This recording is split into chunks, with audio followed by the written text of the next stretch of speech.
Thank you. Happy to yield now to another member of the committee, gentleman from Indiana, Mr. Souder. I want to thank the ranking member, and I just wanted to share a few thoughts.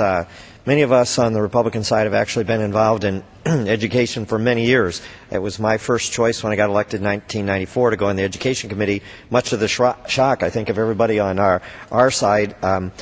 And it's been a challenge because I believe education is the responsibility of states and local, and yet I passionately believe in the importance of education. I don't know how we're going to compete in the international marketplace if we don't compete on math and science, if we don't have everybody at basic reading levels where they can have the opportunity to blossom at any point in their life. If they don't know how to read, they're not going to ever be able to learn how to compete in a worldwide marketplace.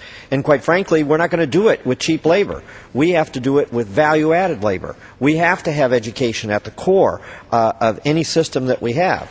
The question and the challenge we have in the federal government is the state and locals seem to not want to raise their taxes. They don't want to do the funding. They want to come to the federal government for the money. And then they don't want any strings with the money.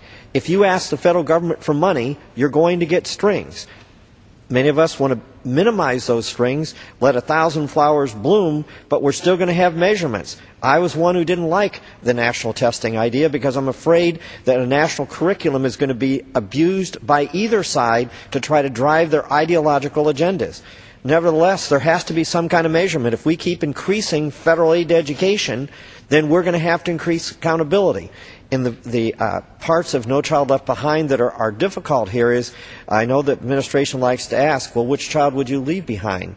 But the problem is if your goal is just to focus on those who you're going to leave at the lower echelons, we have diverted money to minimal gains in some cases at that level and backed off in our math and science and our upper and middle end to the net result that we haven't really moved the system.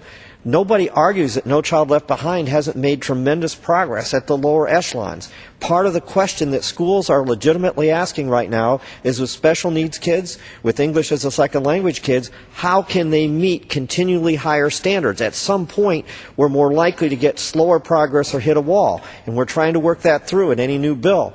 But there's going to be measurements, and measurements are never completely fair, but he who pays the piper picks the tune. And to this degree, you want more money from the federal government, you're going to get more regulation. We need to be responsible. One other thing, I hear people say, my daughter's a teacher, she gets frustrated with this, is they have to teach to the test. That's partly why I have a concern about the test, but I went to one amazing school in New Orleans that got hit by Katrina. It's a 100% school lunch program, and nobody's failing to pass the test. I said, do you teach to the test? She said, no, these are principles that we should have been teaching anyway.